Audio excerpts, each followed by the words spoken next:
Welcome to the Bengali classroom. আমি সুস্মিতা তোমাদের জন্য আরও একটা নতুন বাংলা ক্লাস নিয়ে চলে এসেছি। আজকের এই ভিডিওটা অনেকেরই রিকোয়েস্ট ছিল। তোমরা অনেকেই বলেছো যে বাচ্চাকে কিভাবে রেফ লিখতে শেখানো হবে, রেফযুক্ত শব্দ তাদের কিভাবে শেখানো হবে সেটা নিয়ে যদি একটা ভিডিও বানাই। আর সেখান থেকেই আজকের এই ক্লাস। আর সেখানে আমরা অবশ্যই শিখব রেফ কিভাবে লিখতে হয়, তার উচ্চারণ কিভাবে করতে হয়, আর কিভাবে খুব সহজেই বাচ্চাদের শেখানো যাবে তার কিছু টিপস, আর তার সঙ্গে অবশ্যই থাকবে রেফ যুক্ত কিছু শব্দ। তাহলে চলো আর দেরি না করে শুরু করি আমাদের আজকে বাংলা ক্লাস। প্রথমেই আমরা জেনে নিই যে রেফ কিভাবে লিখতে হয়। রেফ এইভাবে লিখতে হয়, এটা হলো রেফের চিহ্ন। আর সেটা কোথায় বসে? সেটা বসে কোনো একটা বর্ণের মাথার উপরে।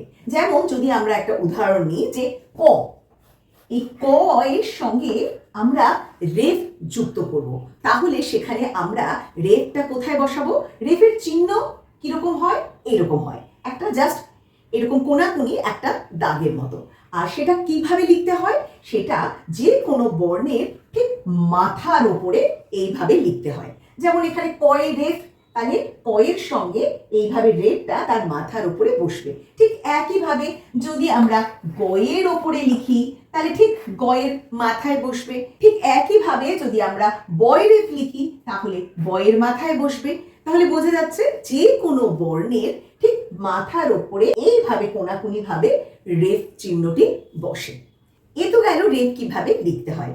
এবার আমরা জেনে নিই যে রেফ তার উচ্চারণ কিভাবে করতে হয়। সবসময় মনে রাখতে হবে যে যেই বর্ণের মাথার ওপরে রেফ থাকবে ঠিক তার আগের বর্ণটি র উচ্চারিত হবে। কি করতে হবে? যেই বর্ণের মাথায়, যেমন এখানে কয়ের মাথার উপরে রেফ রয়েছে, তাহলে কোনো বর্ণে যখন এরকম আমরা মাথার উপরে রেফ দেখব ঠিক তার আগে আমরা র, এই বয়শূন্য র, এইটা আমরা উচ্চারণ করব। তাহলে আমরা কয়েকটা উদাহরণ দিয়ে সেটা বোঝার চেষ্টা করি। যেমন আমি যদি লিখি অ কয় রেফ, এই যে অ কয়ে রেফ, তাহলে কয়ের ঠিক আগে মানে এই জায়গাটাতে আমরা একটা র উচ্চারণ করব। তাহলে এর উচ্চারণটা কি হবে? অর্ক। অর্ক। আমরা ভাঙলে কি পাবো দেখো? প্রথমে অ, তারপর এই রেফের জন্য একটা র, আর তার সঙ্গে ক, তাহলে কি হলো? অর্ক। অর্ক। ঠিক একইভাবে আমরা অন্যান্য কিছু বর্ণের ওপরে রেফ দিয়ে কিভাবে উচ্চারণ করতে হয় সেটা দেখে নিই। যেমন আমরা যদি লিখি তালুবে স তয় রেফ, তালুবে স তয় রেফ, তার উচ্চারণ কি হবে? কিসের মাথায় রেফ রয়েছে? তয়ের মাথায় রেফ রয়েছে। তাহলে তয়ের ঠিক আগে আমরা বয়শূন্য র, বয়শূন্য র হর্ষন্তের মতো, হ্যাঁ, আমরা এখানে একটা বয়শূন্য র উচ্চারণ করব। তাহলে তার উচ্চারণটা কি হবে? তালুবে স যুক্ত র যুক্ত ত, তাহলে এর উচ্চারণটা হবে শর্ত। শর্ত। তাহলে আমরা বুঝতে পারলাম যে যে কোনো বর্ণের মাথায় যখন রেফ থাকবে ঠিক তার আগে র উচ্চারিত হবে। তাহলে চলো এবার আমরা কিছু রেফ যুক্ত শব্দ আমরা জেনে নিই। তাহলে বারবার করে যখন আমরা পড়বো তখন আমরা খুব সহজেই বুঝতে পারবো, বা বাচ্চাকে আমরা খুব সহজেই বোঝাতে পারবো যে কিভাবে উচ্চারণগুলো হচ্ছে। আর বারবার করে যখন ওরা সেই শব্দগুলো পড়বে তখন তাদের, যখন ওরা বুঝতে পারবে যে আচ্ছা প্রত্যেকটা রেফের আগেই ওরা র উচ্চারণ করছে, তাহলে যখন ওরা লিখবে তখনও কিন্তু ওদের খুব সুবিধে হবে। কিরকম? চলো কয়েকটা আমরা রেফ যুক্ত শব্দ জেনে নিই। এখানে দেখো আমি কিছু রেফ যুক্ত শব্দ লিখেছি। চলো আমরা দেখে নিই সেই শব্দগুলোকে আমরা কিভাবে উচ্চারণ করব। প্রথমে দেখো অ কয় রেফ, অর্ক। অ কয় রেফ, অর্ক। কয়ের মাথায় রেফ আছে, তাহলে তার আগে আমরা র উচ্চারণ করব। ত কয় রেফ, তর্ক। তর্ক। দন্ত স পয় রেফ, সর্প। পয়ের মাথায় রেফ আছে, আমরা তার আগে র উচ্চারণ করলাম, তাহলে কি হলো? সর্প। সর্প। ব মূর্ধন্য শয়ে রেফ, তার আগে আমরা র উচ্চারণ করব। তাহলে কিভাবে বলবো? বর্ষ, বর্ষ। গ, তয়ের মাথায় রেপ, তাহলে তয়ের আগে আমরা র উচ্চারণ করব। গর্ত, গর্ত। একইভাবে তালব্যের স, তয় রেপ, শর্ত, শর্ত। ব, মূর্ধন্য নয়ের রেপ, বর্ণ, বর্ণ। ক, মূর্ধন্য নয়ে রেফ, কর্ণ, কর্ণ।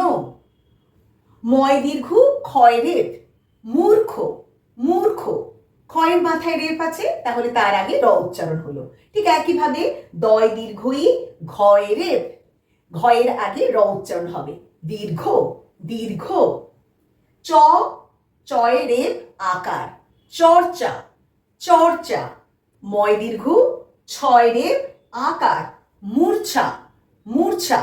এখানেও কিন্তু ছয়ের মাথায় যেহেতু রেফ রয়েছে, তাই তার আগে র উচ্চারণ হলো। ক, তয় রেফ আকার, কর্তা, কর্তা। ময় দীর্ঘ তয় রেফ হ্রস্বই, মূর্তি, মূর্তি। অ, থয় রেফ অর্থ, অর্থ। অ, ধয় রেফ অর্ধ, অর্ধ। ধয় দীর্ঘ তয় রেফ ধূর্ত, ধূর্ত। দয় হ্রস্ব গয় রেফ ম, দুর্গম, দুর্গম। দন্ত নয় হ্রস্বইকার, বর্গীয় জয় রেফ, দন্ত ন, নির্জন, নির্জন। কারণ বর্গীয় জয়ের মাথায় রেফ রয়েছে, ঠিক তার আগে আমরা র উচ্চারণ করলাম, তাই কি হলো? নির্জন। গ, বর্গীয় জয় রেফ, দন্ত ন, গর্জন, গর্জন। দন্ত নয় হ্রস্বইকার, ঝয় রেফ, বয়শূন্য র, নির্ঝর, নির্ঝর। দন্তন্য নয় হ্রস্বইকার, মূর্ধন্য নয় রেফ, অন্তস্থ অ, নির্ণয়, নির্ণয়। দন্তন্য নয় হ্রস্বইকার, দয় রেফ একার, তালব্যের স, নির্দেশ, নির্দেশ। আ, দ, তালব্যের সয় রেফ, আদর্শ, আদর্শ। দ, তালব্যের সয় রেফ, দন্তন্য দর্শন, দর্শন। ব, মূর্ধন্য নয় রেফ, দন্ত নয় আকার, বর্ণনা, বর্ণনা। দন্তস্বয় আকার, থয় রেফ ক, সার্থক, সার্থক। বয় আকার, মূর্ধন্য স্বয় রেফ হ্রস্বই ক, বার্ষিক, বার্ষিক। দন্ত স, ত, পয় রেফ সতর্ক, সতর্ক। দ, পয় রেফ মূর্ধন্য দর্পণ, দর্পণ। দন্ত নয় হ্রস্বই ভয় রেফ অন্তস্থ নির্ভয়, নির্ভয়। নয় হ্রস্বইকার, লয় রেফ ওকার, ভ, নির্লোভ, নির্লোভ। দন্ত নয় হ্রস্বইকার, দয় রেফ ওকার, মূর্ধন্য স, নির্দোষ, নির্দোষ। ব হ্রস্বইকার, দন্ত স, বর্গীয় জয় রেফ, দন্ত ন, বিসর্জন, বিসর্জন। আ, ক, মূর্ধন্য শয় রেফ, মূর্ধন্য ন, আকর্ষণ, আকর্ষণ। ব, মূর্ধন্য শয় রেফ আকার, বর্ষা, বর্ষা। দয় দীর্ঘ বয় রেফ আকার, দুর্বা, দুর্বা। দয় হ্রস্ব গয় রেফ আকার, দুর্গা, দুর্গা। বাচ্চাদের যখন আমরা রেফ শেখাবো, আমাদের প্রথমেই যেটা মনে রাখতে হবে যে রেফ সব সময় বর্ণের মাথার উপরে বসে।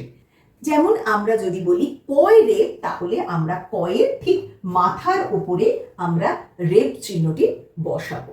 ঠিক একইভাবে যদি আমরা লিখি বয় রেফ, তাহলে এই যে ব বর্ণটি রয়েছে তার ঠিক মাথার উপরে আমাদের রেফ চিহ্নটি বসাতে হবে। আর আমরা রেফের উচ্চারণ কিভাবে করব? যেই বর্ণের মাথার উপরে, যেই বর্ণের মাথার উপরে রেফ বসবে, ঠিক তার আগে আমরা র এই উচ্চারণটা করব। আমরা তার আগে র এই উচ্চারণটা আমরা করব। তাই যদি আমরা বলি ক, বয় রে, তাহলে তার উচ্চারণটা কিভাবে করতে হবে? গর্ব, কারণ বয়ের মাথার উপরে রেফ রয়েছে, তাই তার ঠিক আগে আমরা একটা র উচ্চারণ করব। তাই তার উচ্চারণ হবে গর্ব, গর্ব।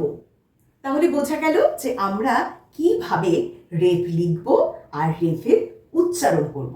এবার নিশ্চয়ই বাচ্চাদের বোঝাতে বা বাচ্চাদের শেখাতে আর কোনো অসুবিধা হবে না। আজকে আমরা কিছু রেফযুক্ত শব্দও জেনে নিলাম।